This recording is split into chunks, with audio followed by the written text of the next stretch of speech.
Let's go भाई। PSL 2025 की rotations आ चुकी हैं। कुछ टीमों ने बहुत अच्छी रोटेशंस करी हैं और कुछ टीमों ने बहुत ही पथेटिक रोटेशंस करी है। फॉर एग्जांपल इस्लामाबाद यूनाइटेड ने, भाई ऑनेस्टली उनकी रोटेशंस देख के मैं कोमे में चला गया हूं, मैं डिप्रेशन में हूं कि उन्होंने अपने match winner the finisher Fahim Ashraf को ड्रॉप कर दिया। भाई रिटेन किसको करा है? आसिम खान को। भाई मुझे नहीं समझ आ रही कि फहीम अशरफ को इन्होंने क्यों ड्रॉप करा है। वो बंदा नीचे से आता था, इस्लामाबाद यूनाइटेड को मैच जितवा के देता था। आपको क्या चाहिए? स्ट्राइक रोटेट चाहिए, वो बंदा करता था। फिनिशिंग चाहिए, वो बंदा करके देता था। जिस तरह भाई मुझे ऑनेस्टली उस बंदे में हंगर नजर आती थी। नहीं नहीं भाई, इस्लामाबाद यूनाइटेड के लिए कुछ करना है, मैंने मैच जितवाना है इस्लामाबाद यूनाइटेड को। भाई इतनी हंगर मुझे पाकिस्तान की टीम में नजर आनी चाहिए थी फहीम अशरफ के लिए, लेकिन नहीं, वो बॉसरी का पाकिस्तान की टीम में हकता था। इस्लामाबाद में जिस तरह से वो बंदा खेलता था, भाई अभी परसों या तरसों उस बंदे ने 54 रन की एक्स्ट्रा ऑर्डिनरी इनिंग्स खेली है, मैच फिनिश करा खड़े होके, 7 छक्के मारे हैं, लेकिन फिर भी आपने उसे रिलीज कर दिया। और इसी तरह कराची किंग्स, भाई साहब एज यूजुअल वो फैंस को कभी भी मायूस नहीं करते। पथेटिक रोटेशन, उनकी सारी ही रोटेशन पथेटिक है। किस किस की बात करूं? चलो एक की बात कर लेता हूं। भाई सब हसन अली को रिटेन करा उन्होंने, कहां पे? डायमंड में। फिर ड्रॉप किसे करा? मीर हमजा को, टॉप परफॉर्मर को। लास्ट ईयर अगर आपको पता हो ना भाई साहब, वो बंदा टॉप परफॉर्मर था, टॉप विकेट टेकर था कराची किंग्स की तरफ से, लेकिन भाई साहब उन्होंने उसे ड्रॉप कर दिया है। इसकी मुझे समझ नहीं आ रही। भाई इन सारी चीजों पे आज हम बात करेंगे पॉइंट टू पॉइंट। तो चलिए शुरू करते हैं। मैं सबसे पहले बात कर ही लूं तो भाई साहब मैं करूंगा कराची किंग्स की। तो देखो भाई साहब, कराची किंग्स की अगर मैं बात करूं, उन्होंने जो रोटेशंस करी हैं,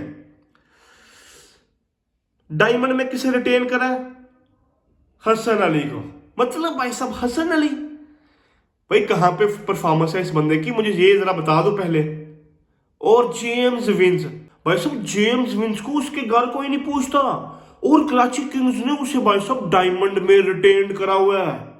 कोई एक ऐसा प्लेयर मुझे नजर नहीं आ रहा मैं ये बात करूं, नहीं नहीं भाई ये बहुत अच्छा प्लेयर भाई साहब कराची किंग्स ने रिटेन करा है। कोई प्लेयर नहीं सिवाय एक प्लेयर के, वो है इरफान खान न्याजी गोल्ड में।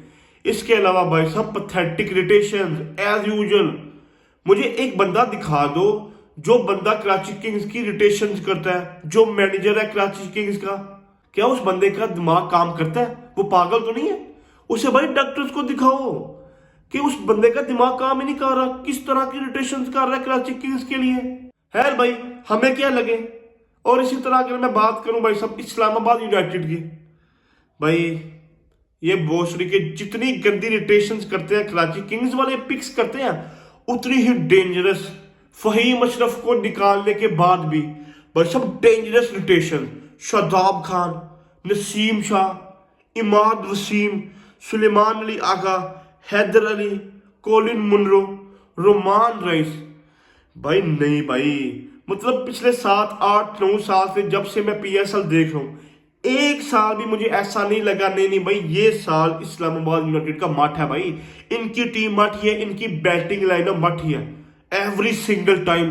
भाई साहब ये टीम अपनी बैटिंग पे रिलाई करती है, इनके प्लेयर आके इन्हें परफॉर्म करके देते हैं।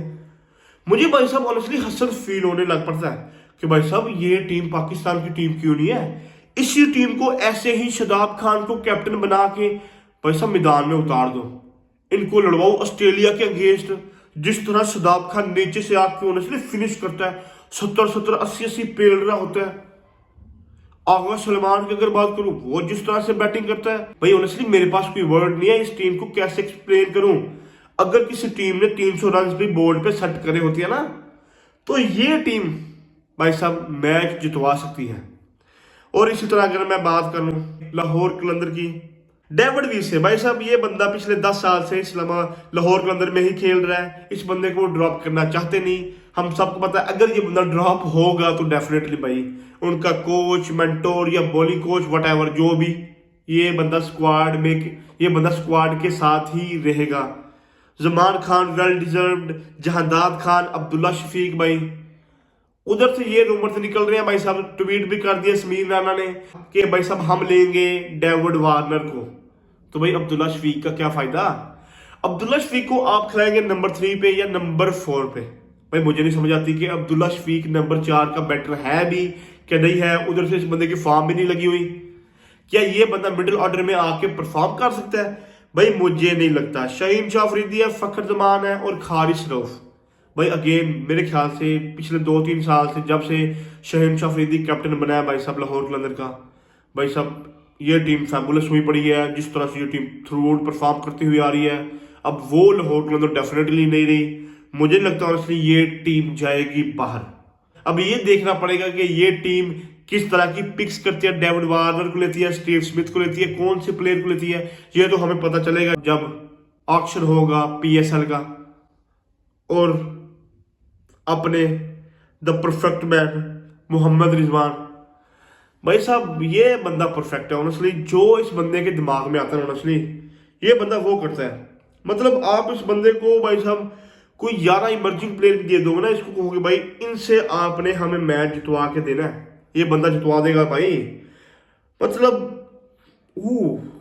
भाई साहब उसामा मीर प्लाटिनम में, ओए ओए ओए प्लाटिनम में उसामा मीर, भाई समझ से बात मेरे बाहर है honestly. Well deserved honestly, well deserved है। बिकॉज जिस तरह से इस बंदे की परफॉर्मेंस है भाई पिछले 3-4 साल से, पाकिस्तान की टीम तो इसे खिला नहीं रही। पाकिस्तान की टीम से ये साइडलाइन हुआ पड़ा है भाई। लेकिन भाई वेल डिजर्व इसको भाई साहब प्लाटिनियम में ही होना चाहिए था। बिकॉज टॉप विकेट टेकर है जब से ये बंदा खेल रहा है इस्लामाबाद यूनाइटेड में। मोहम्मद रिजवान है भाई, इफ्तिखार अहमद, ओ आपने टेल एंडर को भाई साहब डायमंड में ले लिया। ओहो, टेल एंडर में अब डायमंड में खेलेगा। उस्मान खान भाई साहब डायमंड में, डेविड विली डायमंड में। डायमंड की इनकी पिक्स हो चुकी है पूरी। गोल्ड में क्रिस जॉर्डन को करा है और फैसल अकरम को भाई साहब डेफिनेटली ये बंदा बैठेगा बेंच में, जस्ट बेंच में। उसामा मीर है, जितनी मर्जी मार पड़े, वो है भी प्लेटिनम का। मुझे नहीं लगता भाई साहब ये बंदा जाएगा बेंच में, मुझे नहीं लगता ऑनेस्टली हो। और इसी तरह पेशावर ज़ल्मी, प्लेटिनम की 2 पिक्स हो चुकी हैं, डायमंड की 1 पिक है, सिल्वर की 3 पिक्स पूरी हो चुकी हैं इनकी। एंड इमर्जिंग की भाई साहब 1 पिक है। अली रजा इन्होंने सिलेक्ट करा है। बाबर आजम, श्याम अयूब प्लेटिनम में, गोल्ड से सीधा आया प्लेटिनम में। मोहम्मद हारिस डेफिनेटली भाई डायमंड में ही बनता था ये बंदा।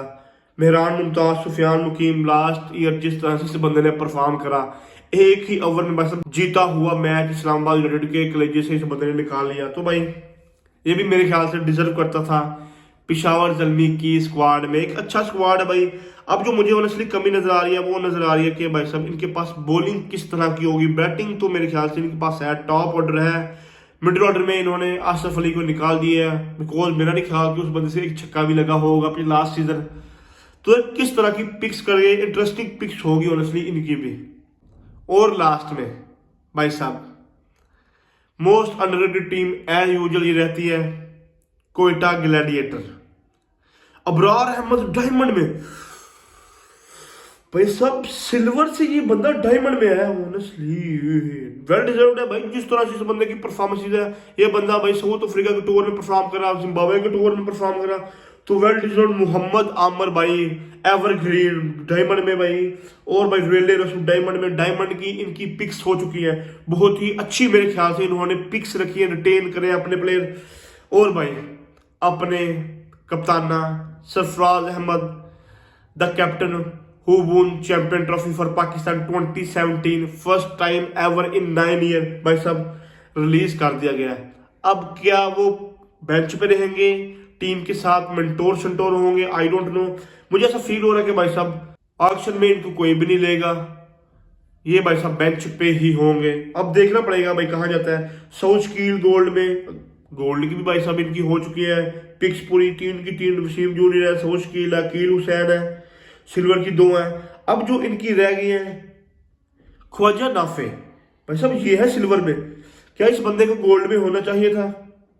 एंड कोई इतनी मेरे नहीं ख्याल कि एक्स्ट्रॉर्डिनरी इस बंदे की परफॉर्मेंसेस थी। मेरे ख्याल से ये सिल्वर में ही डिजर्व करता है। अब भाई साहब इनकी प्लेटिनम की 3 है, सिल्वर की है और इमर्जिंग की है। या जाके सप्लीमेंट्री में उठाएंगे लड़के, बिकॉज डायमंड की भी पूरी हो चुकी है और गोल्ड की भी पूरी हो चुकी है। एक अच्छा स्क्वाड भाई साहब मेरे ख्याल से ये इन्होंने रिटेन करा अपना। भाई अब जो पैथेटिक है, बस मेरे ख्याल से एक ही टीम है, वो है कराची किंग्स। भाई पहले से बता रहा हूं मैं, mark my word, Karachi Kings तो भाई टूर्नामेंट नहीं जीतने जा रही। अब ये कोई ना बात करे तो पंजाब से मोस्टली के इस वजह से ये बात कर रहा है। भाई नहीं, भाई मुझे नहीं लगता। भाई जिस तरह की दूसरी टीमों ने रोटेशंस करी हैं, पैथेटिक भाई बुरी तरह से भाई फेल होंगे मेरे ख्याल से। अब डिपेंड करता है जो प्लेयर लेंगे ये ओवरसीज, किस तरह के प्लाटिनम में प्लेयर लेते हैं ये, अब ये डिपेंड करेगा। अब बहुत ही अच्छे प्लेयर इनको उठाने पड़ेंगे प्लाटिनम में अगर इन्होंने जीतना है। 1-2 बॉलर इन्होंने और लेना है। अब डिपेंड करेंगे जो प्लेयर आएंगे बाहर से। खैर भाई ये थी रोटेशंस PSL 10 की टीमों की। अब ये देखना पड़ना है भाई साहब, जब ऑक्शन होगा तो कौन सी टीम कौन सा प्लेयर उठाती है, कौन सी टीम कहां पे खड़ी होगी। जब 11 तारीख को होगा ऑक्शन, तो अब हम मिलेंगे जब ऑक्शन के बाद।